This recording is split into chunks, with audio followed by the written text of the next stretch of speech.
Every missing person was African, every report was buried, and the rookie cop was warned to stop asking why.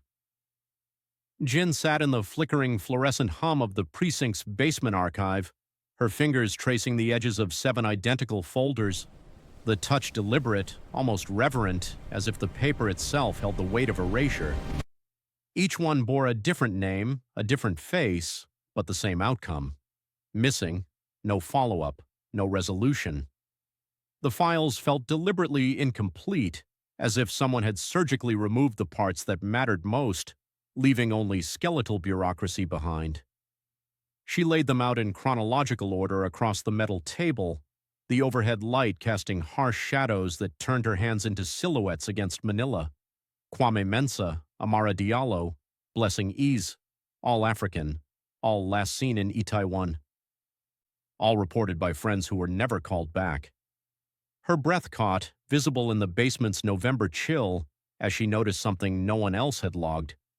Every victim had visited the same employment agency within 48 hours of vanishing.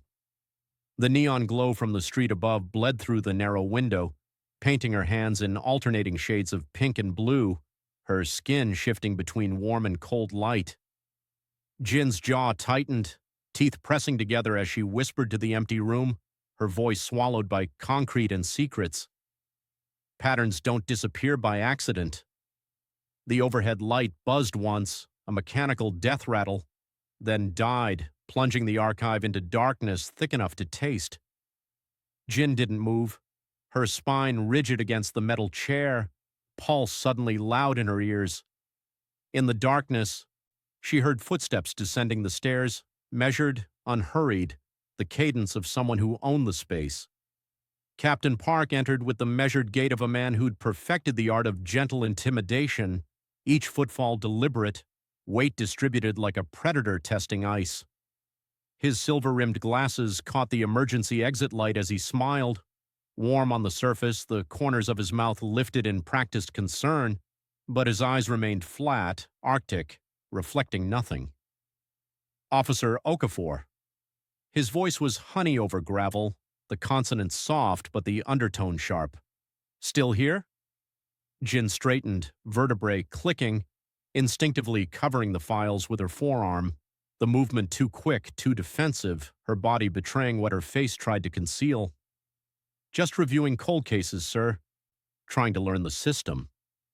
The lie sat bitter on her tongue, professional smile stretched tight across her teeth. Park's smile didn't waver. He stepped closer, his polished shoes clicking against concrete like a metronome counting down, each step shrinking the space between authority and threat. Admirable, but you should focus on cases that move forward. His pause hung heavy, pregnant with implication. These immigrant matters, they're complicated. Cultural barriers, transient populations, most resolve themselves. Resolve themselves? Jin's throat tightened, the words scraping out rougher than intended, her professional mask slipping. 7 people don't just resolve. 7 people who likely returned home or moved on. Park's hand landed on her shoulder, fingers pressing just slightly too hard, a weight disguised as encouragement, his thumb finding the pressure point near her collarbone. You're bright, Jin. You have a future here. Don't waste it chasing shadows that don't want to be found. His breath smelled of coffee and mints, too close, invading the bubble of her personal space. The fluorescent light flickered back to life, harsh and sudden, bleaching color from the room. In its unforgiving glare, Jin saw something shift behind Park's eyes, a hardness that hadn't been there before, or perhaps had always been there, just better hidden. The muscles around his mouth tightened imperceptibly, the smile now a threat wearing friendly contours. That was the first time she realized this job came with conditions, Jin thought as she watched him ascend the stairs, his shadow stretching long and predatory against the wall, growing larger as he climbed toward the light, swallowing the space where she sat in the basement dark. The cafe in Itaewon smelled of cardboard and desperation, the air thick with grease from the kitchen and the sour tang of too many bodies in too small a space. 3 women sat across from Jin, their faces etched with sleepless nights and unanswered calls, dark circles like bruises under eyes that wouldn't quite focus. They'd been friends with Kioma Okonkwo, 23, missing for 6 days, a number that grew heavier with each passing hour. She was scared, the eldest woman said, her accent thick with Lagos inflection, hands knotted together on the table so tightly her knuckles had gone pale. The last time we spoke, she said someone was following her, a man in a gray suit. Her fingers trembled as she spoke, nail polish chipped, picking at a napkin until it disintegrated into white confetti. Jin's pen froze mid-stroke, ink bleeding into the notebook page like a wound. Did she give a name? Her voice stayed level through sheer force of will, but her pulse hammered against her wrists, visible if anyone cared to look. The women exchanged glances, quick, furtive, the silent language of shared fear. The youngest leaned forward, her voice dropping to barely audible, breath warm and desperate across the table. She said Han. She said the police already knew about Han, but the files were sealed. Her eyes darted to the cafe window, checking the street, checking for watchers. The coffee cup in Jin's hand trembled, ceramic rattling against saucer, the sound impossibly loud in the sudden quiet. She'd seen that name, buried in a redacted report from 2019, a trafficking investigation that had been closed without explanation, the pages she'd found covered in black bars like censorship made physical. Internal memo. No further action required. What else did she say? Jin's throat felt lined with sand, each word an effort. That she wished she'd never taken the factory job, that the agency promised safety, but... The woman's voice cracked, splintering into something raw and animal. She texted me at 2 a.m., just 3 words. They found me. Tears welled but didn't fall, held back by exhaustion or the fear that once they started, they'd never stop. Jin's stomach dropped, the sensation of falling while sitting still, her coffee turning to acid. She knew that employment agency. It was the same one, every single time. The pattern clicked into place with the finality of a lock engaging. She said a name the police swore didn't exist. Outside, visible through the cafe's grease-streaked window, a black sedan idled at the corner, its windows tinted dark enough to swallow light, engine running, exhaust curling in the cold air like smoke signals.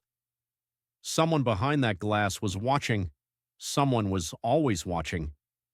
Tunde Balogun had the eyes of someone who'd seen too much and refused to look away, deep-set, shadowed, carrying the accumulated weight of documented atrocities.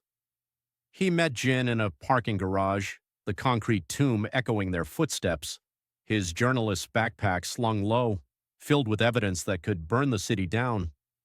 Sodium lights overhead turned their skin sallow, jaundiced, casting everything in the amber of institutional neglect. "You're the cop asking questions," he said, not bothering with pleasantries, his voice rough from too many cigarettes and not enough sleep. "Good. You'll need to see this." His hands moved quickly, economically, no wasted motion, the efficiency of someone who'd learned to work fast before he was stopped. He pulled out a tablet, fingers swiping through surveillance footage he'd compiled over 8 months, each swipe revealing another layer of systematic erasure. Unmarked white vans, their panels catching streetlight in ways that made them look spectral, unreal. Men in civilian clothes loading people, Africans, always Africans, into vehicles with no plates, their movements practiced, routine, the choreography of repetition. Locations, outside the employment agency, near dormitories, at bus stops after midnight when witnesses were scarce and exhaustion made people less likely to intervene. "Where does this go?" Jin asked, her voice steady despite the nausea rising in her throat, bile burning at the back of her tongue. She swallowed hard, jaw working, forcing her face into neutral observation while her insides churned. "I don't know, but I know they're not taking them home." Tunda's jaw tightened, muscle jumping beneath skin, his fingers gripping the tablet edges until they whitened. "I've filed 20 reports. 20. No one calls back. No one investigates. It's like screaming into a void that echoes back silence. The bitterness in his voice had calcified into something harder, not anger anymore, but the cold determination of someone who'd stopped expecting rescue. Jin felt something loosen in her chest, the suffocating isolation of solo pursuit finally lifting, air rushing back into compressed lungs. She wasn't alone. Someone else had been watching, documenting, refusing to let the erasure go unchallenged. Her shoulders dropped fractionally, tension releasing in increments she didn't know she'd been holding. "I thought truth was enough to protect us," she said quietly, the words almost lost beneath the garage's acoustic emptiness. Tunda's laugh was bitter, sharp-edged, cutting. "Truth only protects you if someone powerful wants it told." His smile was joyless, all teeth and resignation. He handed her a USB drive, the plastic warm from his pocket, fingerprints smudged across its surface. "Back up everything, they'll come for your files." Not if. When. The certainty in his voice made it prophecy. The email arrived at 11:47 p.m., marked urgent, sender, internal affairs, the subject line, glowing blue-white against the darkness of Jin's apartment, the only light source in a room she'd forgotten to illuminate. "Officer Okafor, you are hereby instructed to delete all files related to case numbers 2024 ITW 0394 through 0401, redundant data, proceed immediately." Jin stared at the screen, her reflection ghostly in the blue glow, features distorted and translucent, a specter of who she'd been that morning. Her finger hovered over the keyboard, muscle memory ready to comply, the obedience trained into her through 5 years of academy drills and performance reviews. Good cops followed orders. Good cops didn't make waves. Good cops got promoted. The mantra played on loop, seductive and suffocating. But good cops also didn't ignore 7 people erased from record, she thought, her jaw setting, teeth grinding together with enough force to ache. She opened a hidden browser window, movements deliberate now, hands steady with decision, and created an encrypted cloud folder. She began uploading, every file, every photo, every interview note scrawled in margins and coffee-stained corners. The progress bar crept forward with agonizing slowness, 63%, 74%, 89%. Each percentage point a commitment to the point of no return, watching the blue bar fill like watching her career bleed out in real time. Her work phone buzzed against the desk, the vibration loud as a gunshot in the apartment's silence. Unknown number.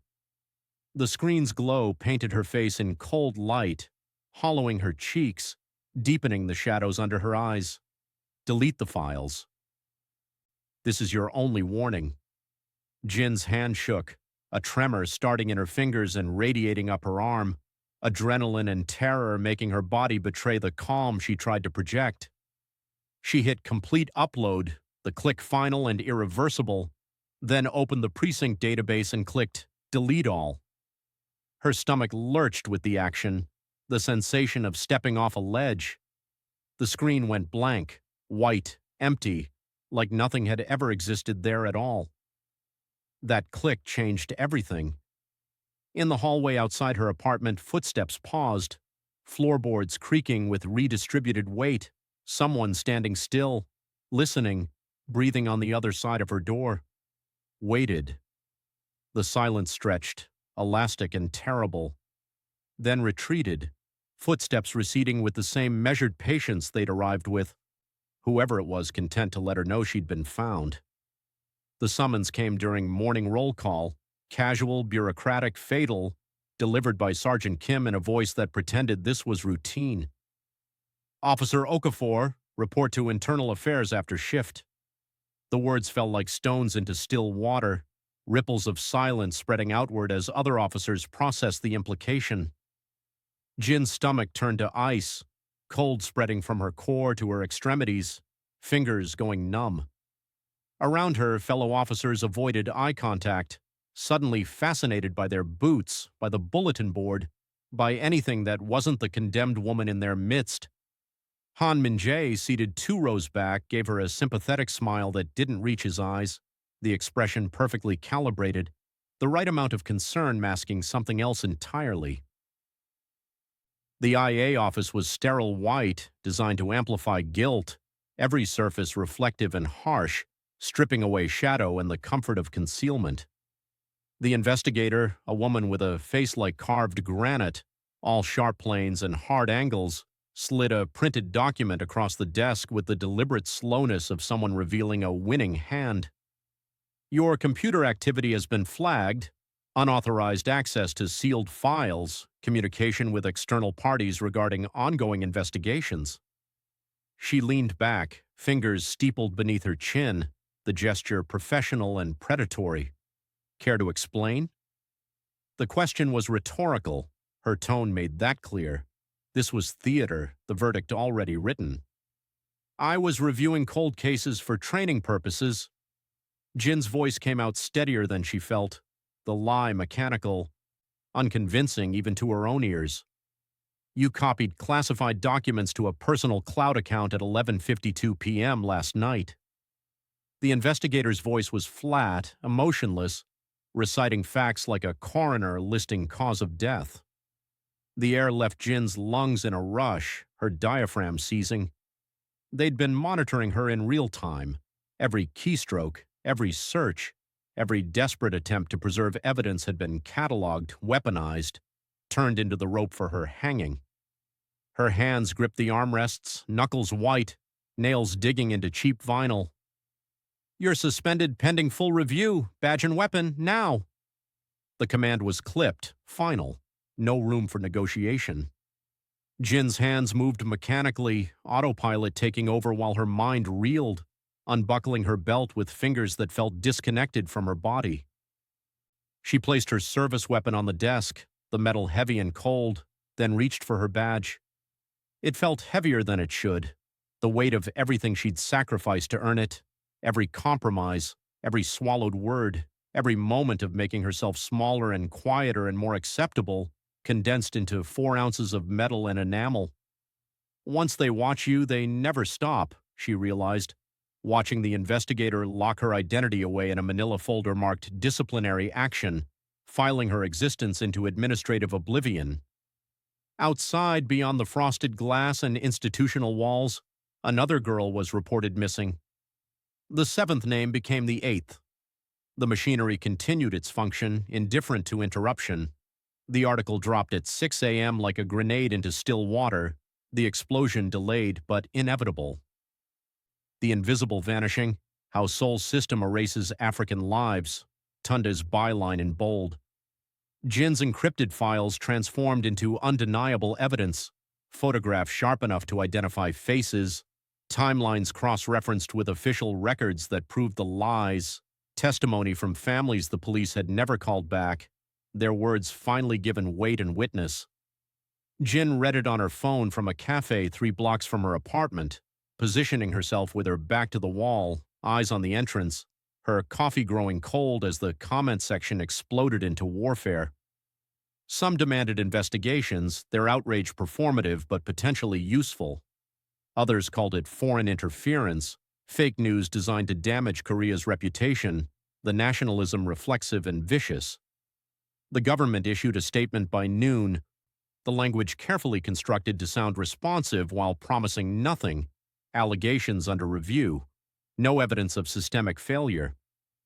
Her name wasn't mentioned, but Jin felt the exposure like a physical wound, skin flayed open, nerves exposed to air, every eye in the cafe suddenly too heavy on her shoulders. Every police contact in her phone had gone silent, the group chats that usually pinged with constant noise now empty, her number blocked or muted. Her precinct group chat, usually chaotic with memes and shift trade requests, had excluded her sometime during the night, the digital equivalent of pretending she'd never existed. She watched a news van pull up outside the employment agency through the cafe window, camera crews spilling out with equipment, watched security guards usher reporters away with practiced efficiency, watched the story begin its slow suffocation under bureaucratic weight. The machinery of suppression was well-oiled, experienced, knew exactly how to bleed momentum from outrage. The truth was out, but so were we, Jin whispered, spotting an unmarked sedan parked across the street. Same model as yesterday, different plates, but same purpose. The driver wasn't even pretending not to watch her, his silhouette visible through the windshield, phone to his ear, reporting her location to whoever needed to know. Her phone buzzed against the table, vibration harsh. Unknown number. Her thumb hovered over the screen, hesitating, then accepted the call without speaking. You still have a chance to walk away.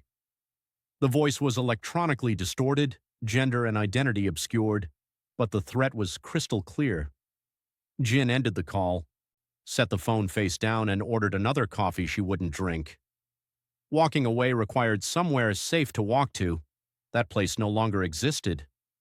Captain Park's office had been redecorated since Jin's suspension, new curtains filtering the afternoon light into something softer, a larger desk of dark wood that gleamed with fresh polish, the trappings of a man ascending the ladder while bodies accumulated below.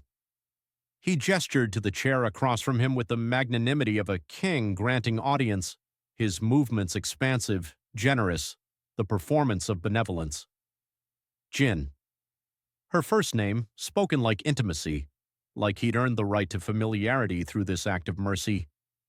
I've reviewed your record. Your enthusiasm is noted. The suspension will be lifted. His pause was calculated, letting hope flicker before he delivered the rest. Jin's throat constricted, windpipe narrowing, forcing her to swallow hard before speaking. Sir? The single syllable carried disbelief and dread in equal measure. More than that. Park slid a folder across the polished wood, the gesture smooth, practiced, revealing the bait with a flourish. Fast track to detective, violent crimes unit, starting next month. You'd be the youngest in the division. He leaned back in his leather chair, the squeak of expensive upholstery accompanying his movement, smile warm as poison administered with care. You have potential, real potential. I'd hate to see it wasted on distractions. The word landed heavy, dismissive, reducing 7 missing people to inconvenience. The folder sat between them like a contract with the devil, crisp and official, her future printed on expensive paper. Everything she'd worked for, the academy scores that she'd earned while others slept, the extra shifts she'd volunteered for to prove her dedication, the swallowed pride when senior officers questioned whether she really belonged, whether her mixed heritage made her too foreign or not foreign enough, all of it condensed into this single offer, gift-wrapped in validation she'd spent years craving. The missing persons cases, Jin started, her voice weak, already knowing the answer, are being handled appropriately by officers with more experience. Park's voice hardened a fraction, the warmth cooling by degrees, letting her see the ice beneath. This is a one-time offer, Jin, a reward for those who understand how institutions function, how careers are built. His eyes held hers, unblinking, making sure she understood what was really being said. Compliance buys belonging, silence buys safety, questions buy exile. Jin's hands trembled as she opened the folder, fingers catching on the edge, nearly tearing the paper. Her new badge number stared back. Detective Jin Okafor. The name she'd dreamed of seeing, the title she'd earned and been denied and now was being offered as the price of her soul. He rewarded me for staying silent, she realized, tasting bile, her saliva turning bitter.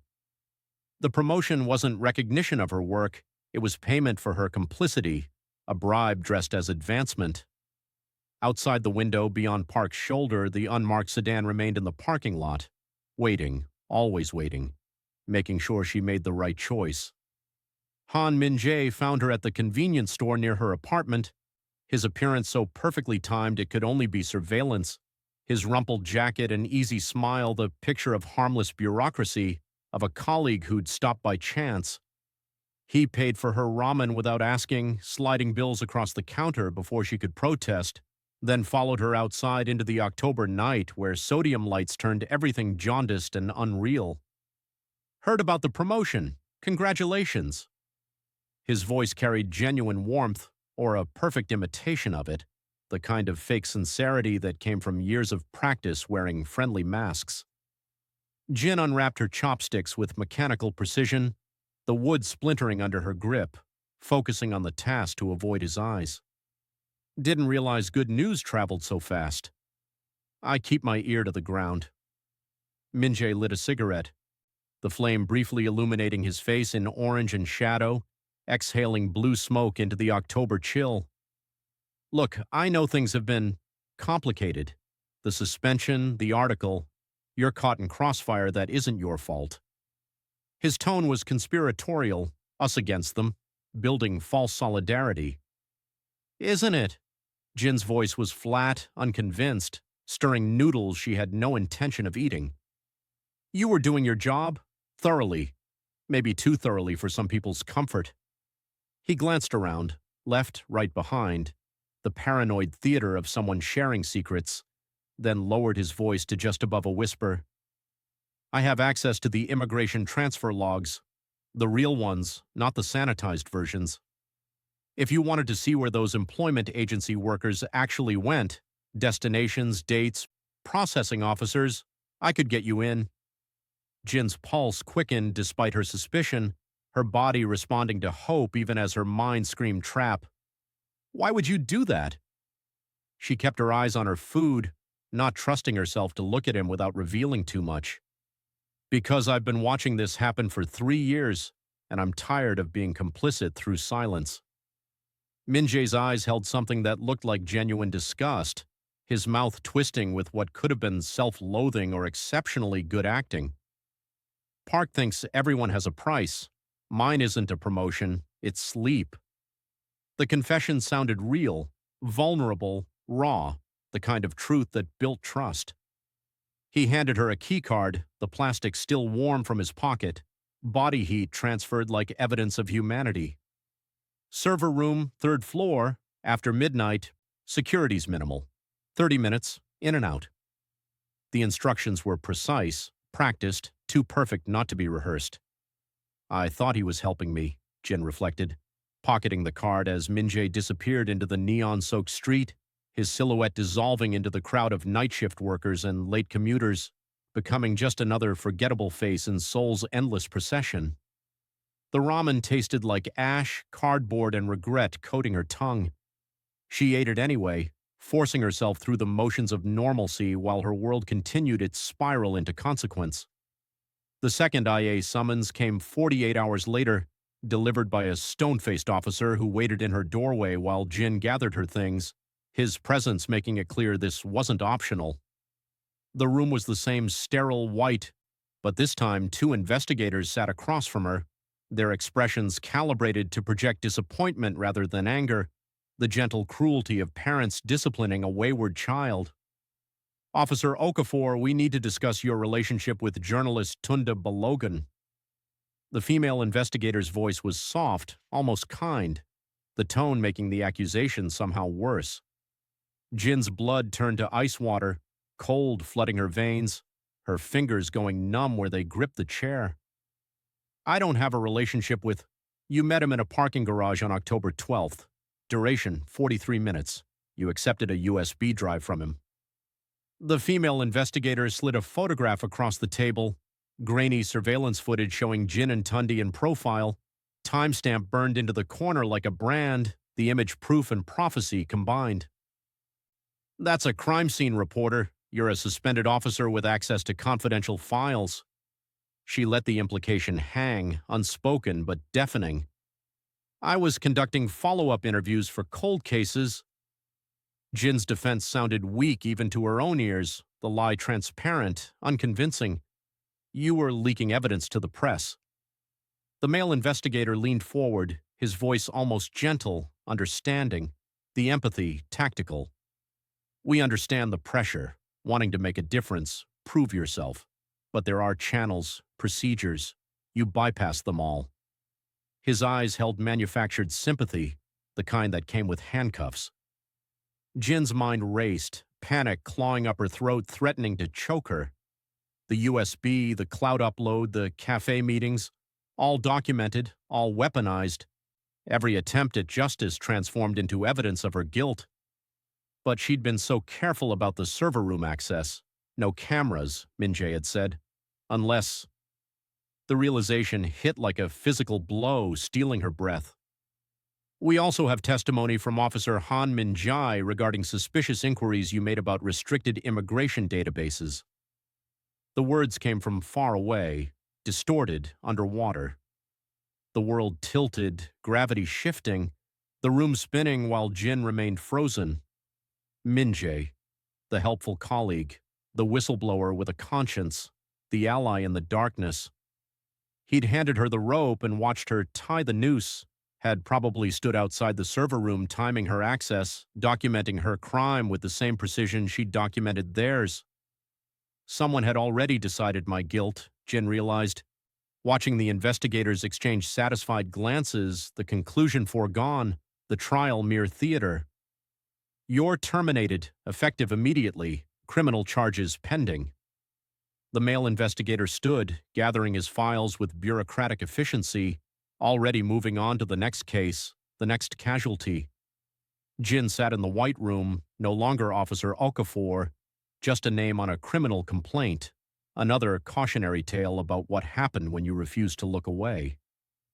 Jin found Min-jae outside the precinct, smoking near the parking structure where this had all begun, the location choice deliberate, symbolic, a return to the scene of her recruitment and destruction.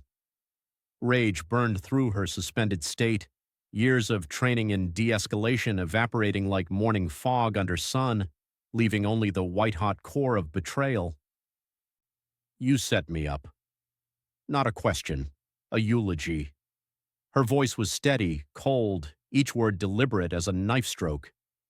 Min-jae didn't flinch. He took a long drag, the cigarette tip flaring orange in the dusk, exhaled slowly, smoke curling around his face like a veil, then smiled, and this time the mask dropped completely, revealing the mechanism beneath. I gave you every opportunity to take the promotion and shut up. You chose the hard way. His voice carried no malice, just the flat affect of someone describing weather, of stating facts divorced from emotion. The transfers... Jin's hands clenched into fists at her sides, nails digging crescents into her palms, the pain grounding her in the moment. Were real. The keycard was real. Your access was logged the moment you swiped in. Min-jae ground the cigarette under his heel, the gesture casual, practiced, grinding out evidence with the same efficiency he'd manufactured it. Real evidence makes for better prosecutions. You think you're the first crusader to stumble onto this? We've been running this system for 5 years. Every time someone gets close, we feed them just enough rope. His eyes held hers, unblinking, making sure she understood the scope of her defeat. Jin's jaw worked, teeth grinding, forcing words through constricted throat. The employment agency, the vans, you're not just covering it up. I coordinate it. Min-jae's voice was flat, professional, the tone he might use to describe filing procedures or shift rotations. Private labor contracts. Factories need workers who won't complain about conditions, won't organize, won't run to embassies. Africans are perfect, desperate for work, isolated by language, easy to contain. The agency recruits them, we process the transfers, everyone profits. He recited it like a business model, supply chain logistics applied to human trafficking. They're people... Jin's voice cracked, fury and grief tangling in her throat. Their inventory. Min-jae checked his watch, the gesture dismissive, bored, already moving past this conversation to whatever came next. And you're finished. No badge, no credibility, and a criminal record that'll follow you forever. Should have taken the promotion, Jin. Should have learned that belonging means knowing when to look away. The lesson delivered like a teacher correcting a slow student. He walked toward his car, movements unhurried, confident, paused halfway and looked back over his shoulder. Oh, and Tunde, we know where he lives, where his sister works. Tell him the next article will be his last. The threat delivered casually, almost as an afterthought, making it somehow more terrifying in its banality. He wasn't leaking information, he was selling people.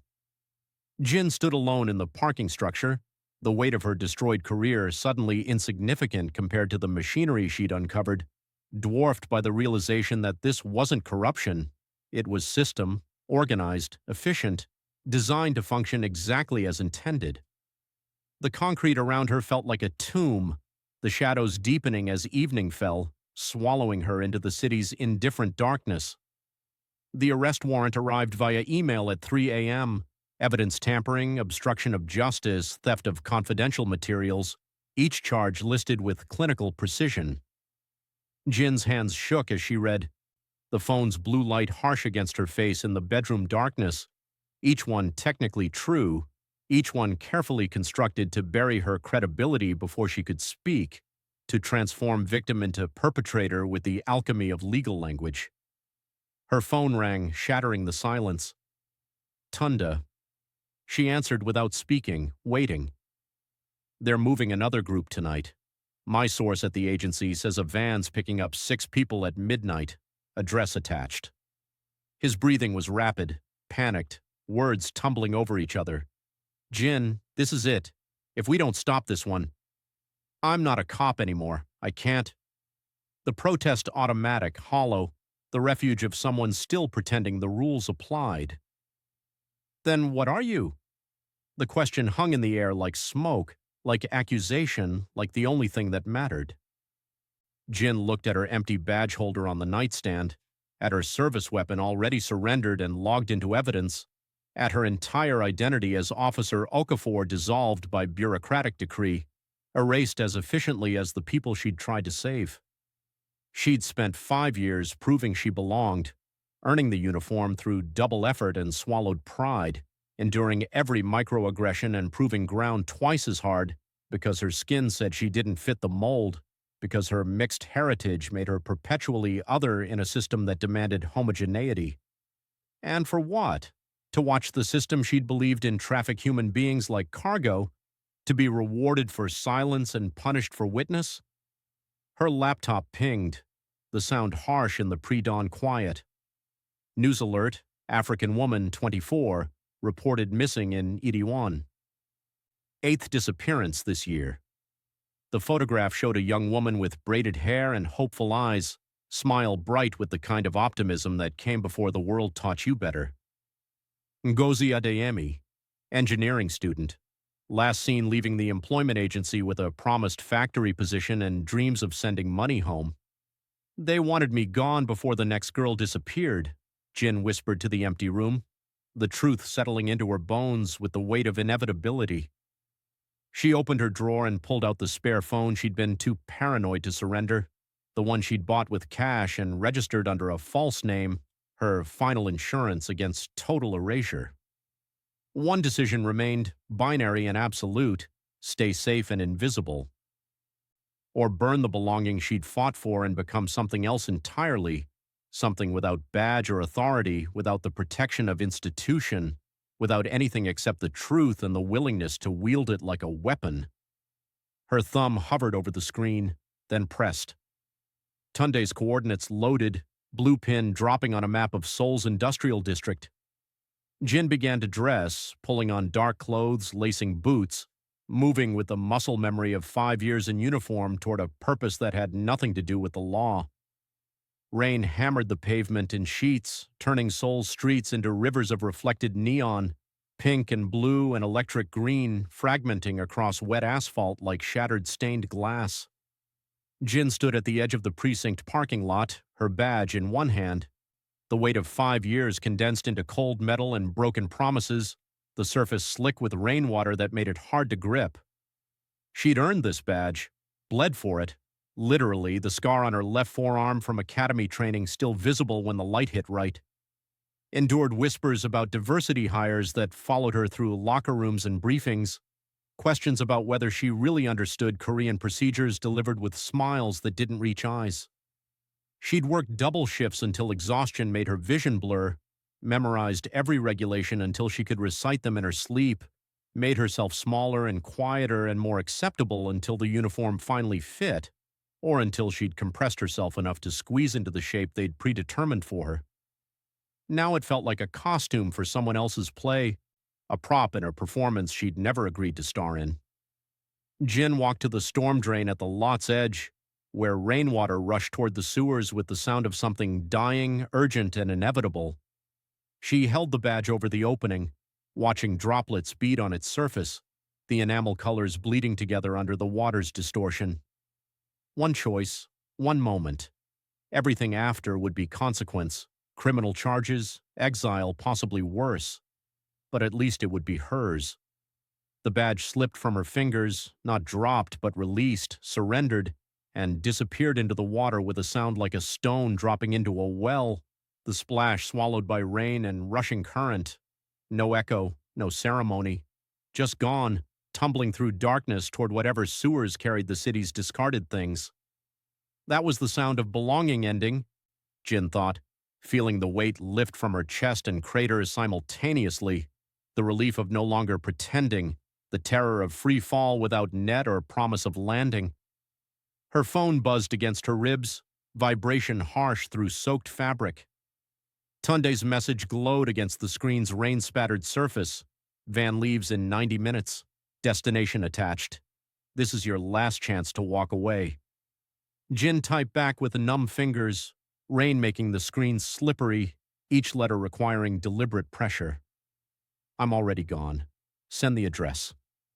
She turned from the precinct, the building where she'd sworn her oath, where her locker still held spare uniforms she'd never wear again, where her name was probably already being scraped from duty rosters and email lists. No longer Officer Okafor, just Jin.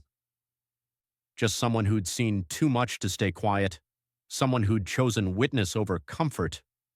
The rain washed everything clean, or at least pretended to, water sluicing away the day's accumulated grime while leaving the deeper stains untouched, permanent, written into the city's bones. The industrial district at midnight was a graveyard of shuttered factories and broken streetlights, the darkness punctuated by occasional sodium lamps that cast everything in sickly orange, turning skin corpse pale and shadows into solid things. Jin crouched behind a shipping container, rust flaking under her palms, Tunde beside her with his camera, both of them breathing fog into the October cold, visible exhalations that gave away their position to anyone watching carefully enough. The white van appeared at 12:17 a.m., headlights off, moving like a ghost through the darkness with the confidence of something that had made this journey many times before. It stopped outside a dormitory building with barred windows, the kind of structure designed to contain rather than shelter, and killed its engine. Two men emerged, one she recognized from the employment agency files, his face burned into her memory from surveillance photos, the other in the plain clothes of private security, radio clipped to his belt, hand resting on something concealed beneath his jacket.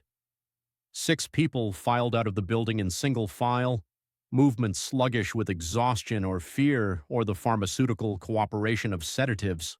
5 women, 1 man. Ngozi was third in line, her engineering textbooks clutched to her chest like a shield, like talismans that might protect her through belief alone. They'd been promised factory work, Jin knew. Overtime pay that sounded generous until you calculated the hours, visa extensions that never materialized, safety that existed only in recruiting brochures. All lies that sounded like hope to people desperate enough to believe.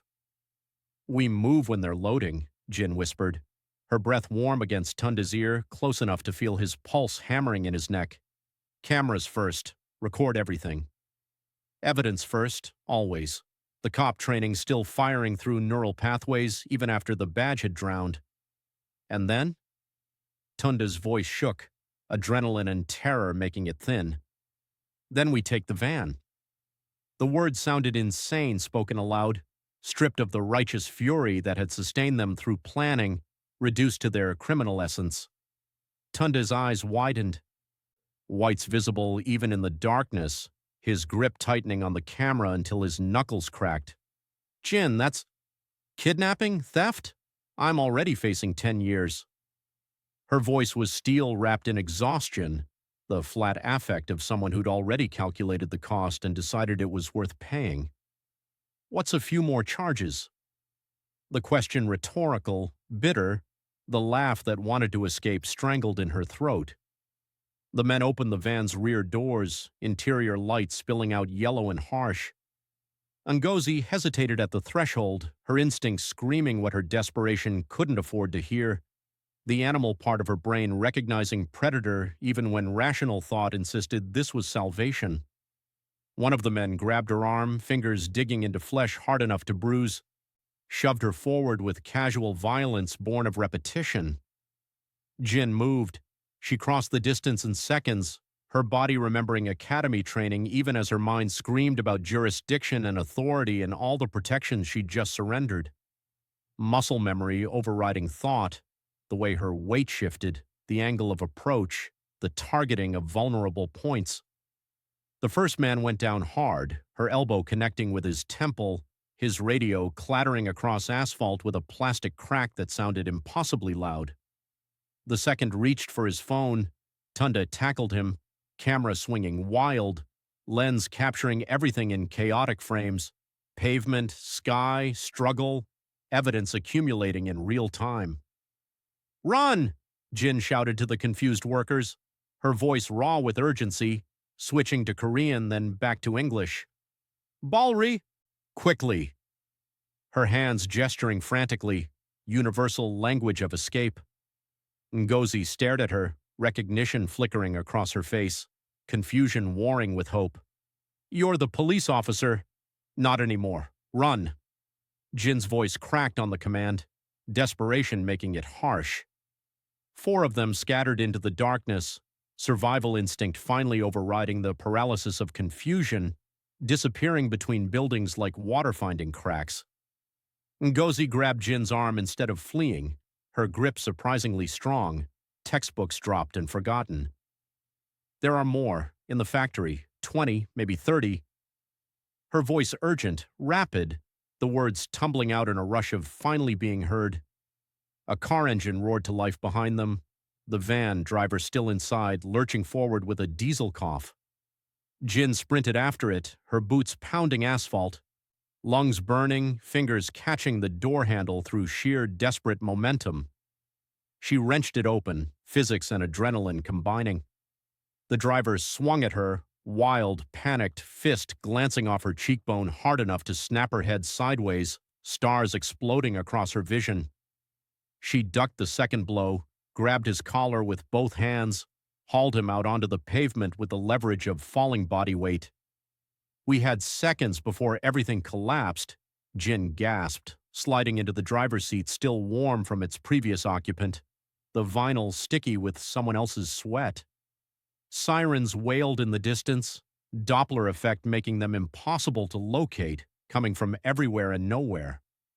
Tunde jumped in beside her, camera still rolling, lens cracked but functional, documenting their transformation from witnesses to criminals. "Where?" His voice high, breathless, terror and exhilaration indistinguishable. "The factory.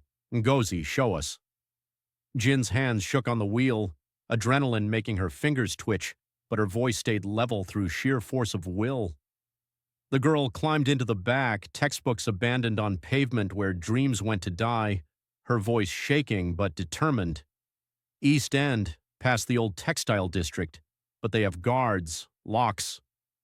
The warning trailing off, insufficient against the momentum of what they'd already committed to.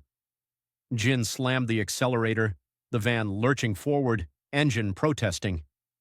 "Then we'll need to be faster." The words brave, hollow, whistling past the graveyard of better options they'd already exhausted. The factory loomed like a wound in the darkness, 3 stories of rusted metal and blacked-out windows, the kind of structure that appeared on no official maps, existed in the gaps between zoning and oversight.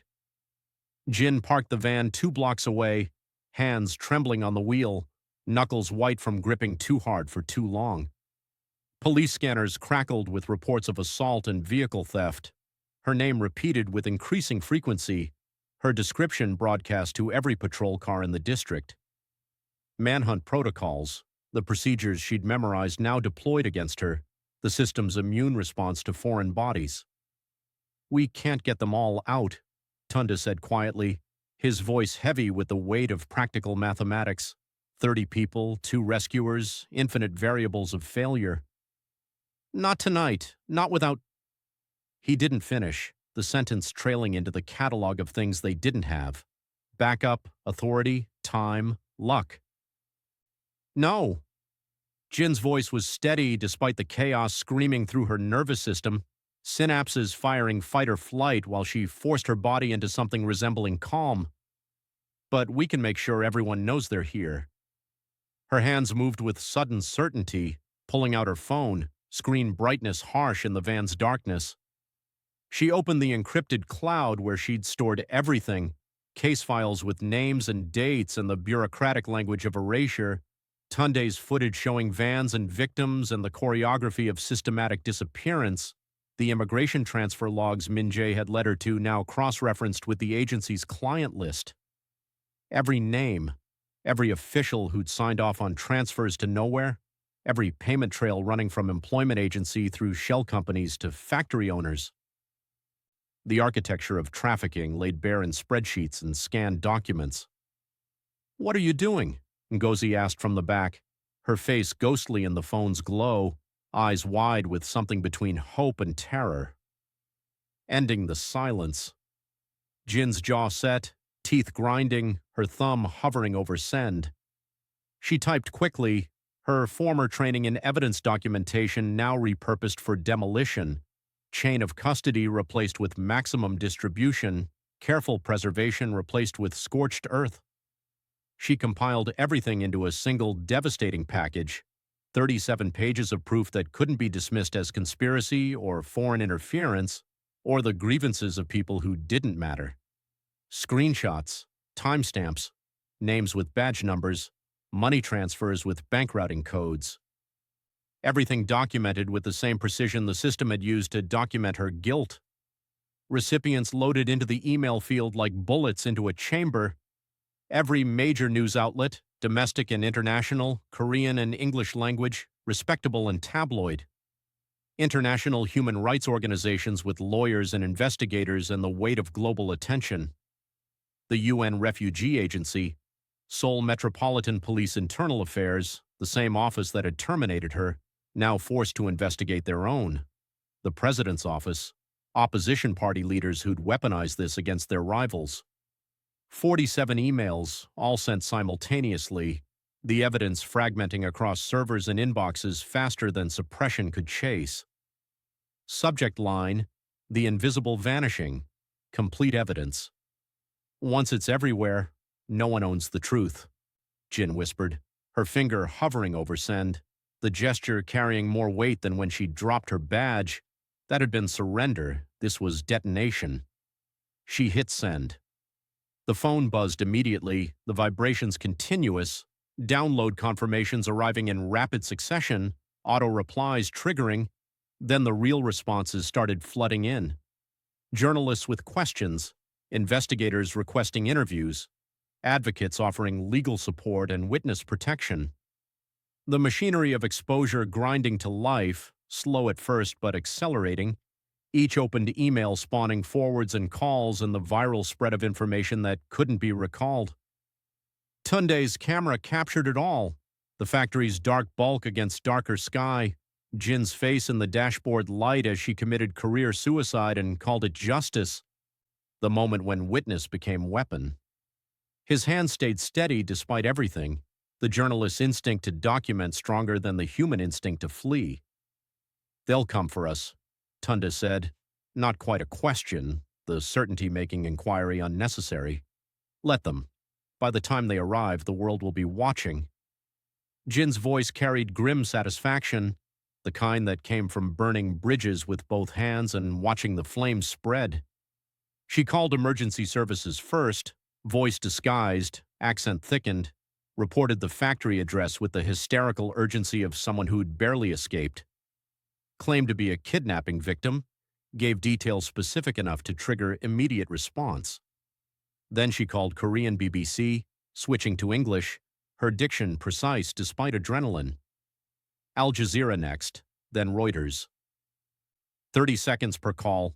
Location, number of victims, hurry, please hurry. then disconnecting before they could ask questions that would identify her voice from recordings that would later be used as evidence.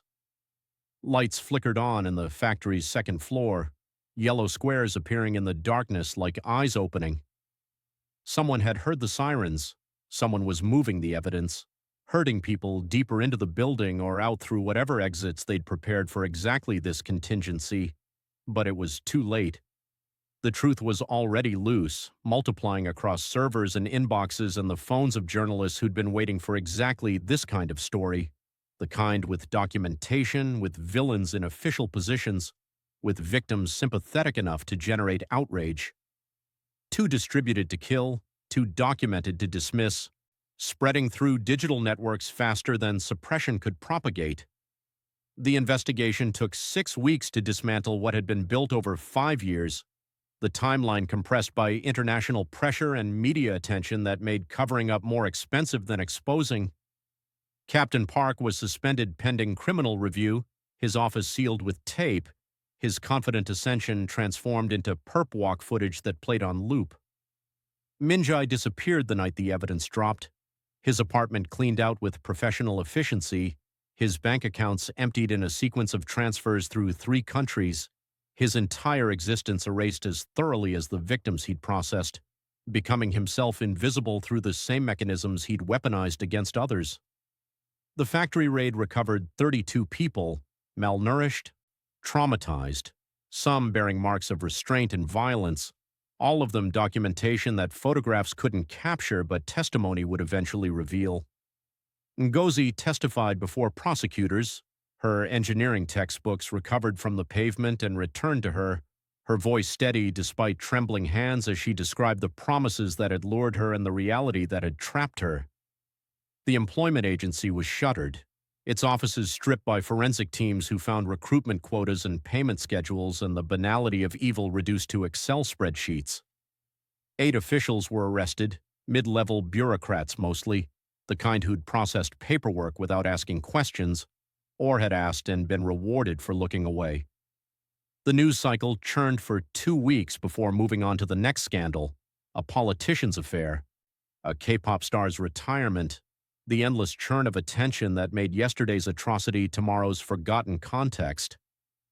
Jin watched it all from a distance, her permanent suspension formalized into termination, the paperwork arriving via registered mail, official and final, her employment history now marked with codes that meant unemployable in any official capacity.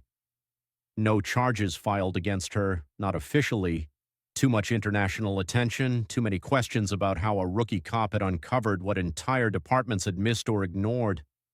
Better to let her fade quietly than risk more scrutiny, the pragmatic calculation of damage control over justice.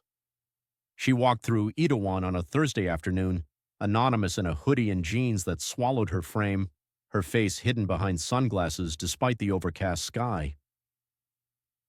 The street vendors called out in Amharic and Yoruba, Arabic and French, the multilingual chaos of a neighborhood built in the gaps between official Korea and the reality of who actually lived in Seoul.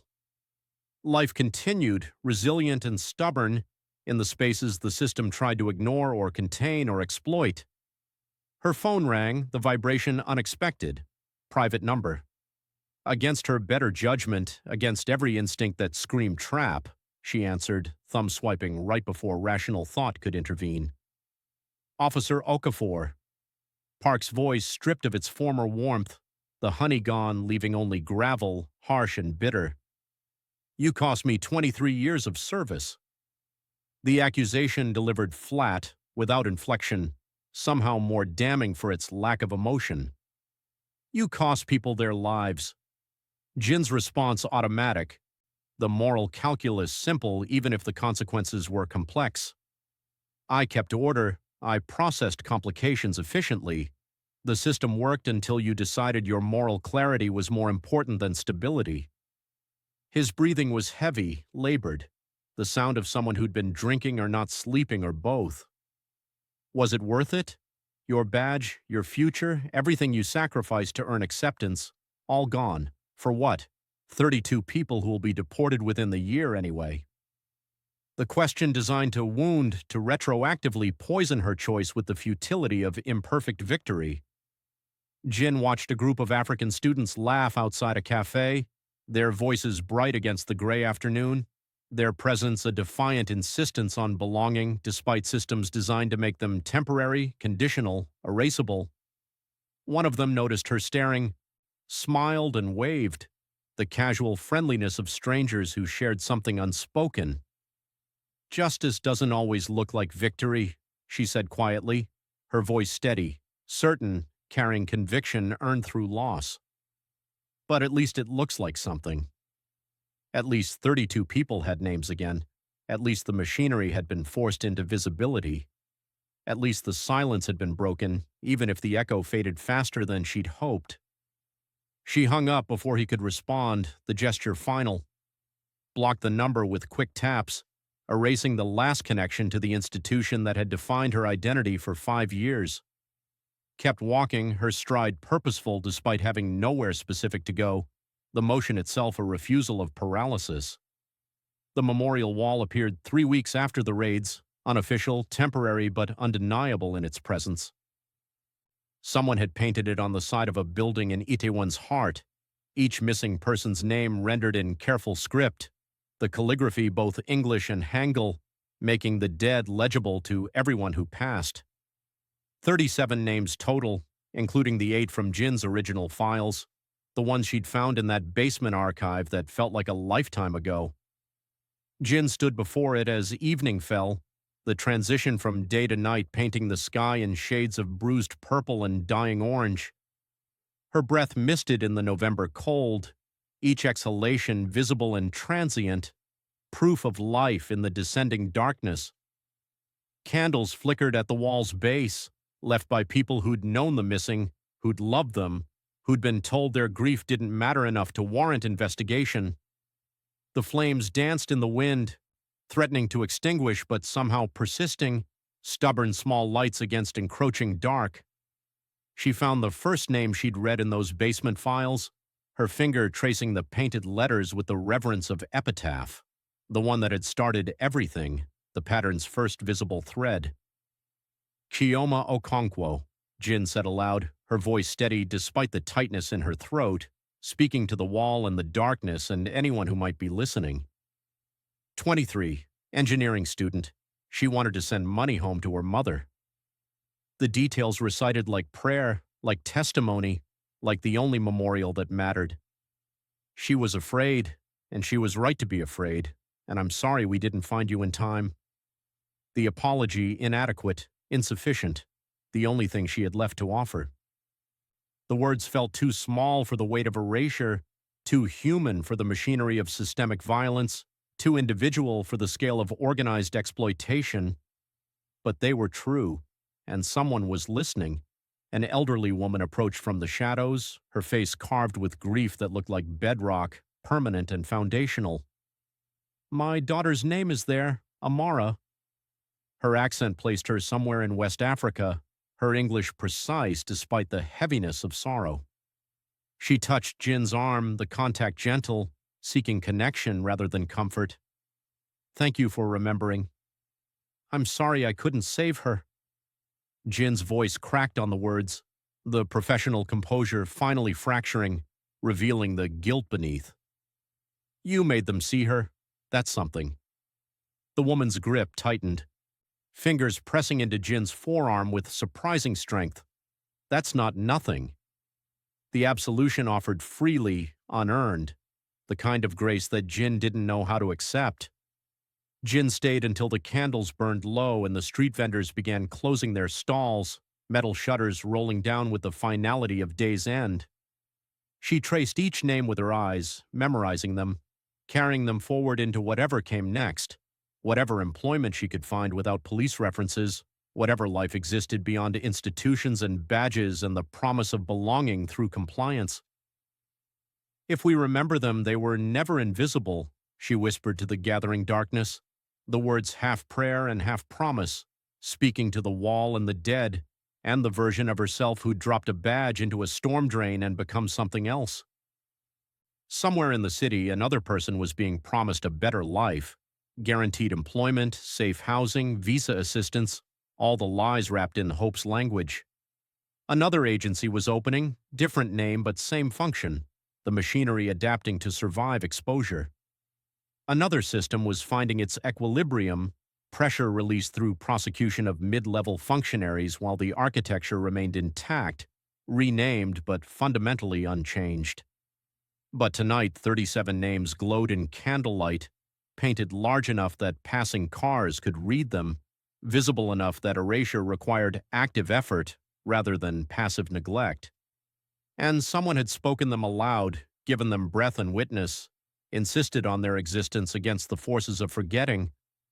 It wasn't victory, the deported victims, the disappeared coordinator, the captain who'd probably retire with full pension through some bureaucratic loophole. Justice remained incomplete, fractured, the kind that left everyone unsatisfied except those who'd never expected it to arrive at all. But it was witness. It was names spoken into darkness. It was 32 people who went home instead of disappearing into factories that existed on no maps. It was evidence that couldn't be unsealed, testimony that couldn't be unheard, attention that had briefly, insufficiently, turned toward people the system had deemed invisible.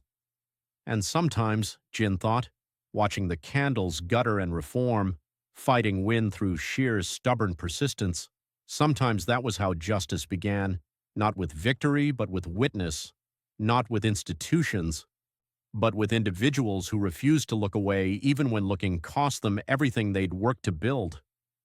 She turned from the wall as the last candle died, pulling her hood up against the November wind, and walked into Itaewon's neon chaos. No longer Officer Okafor, no longer belonging to any institution, just Jin, just someone who'd seen and remembered and spoken, carrying 37 names forward into whatever came next.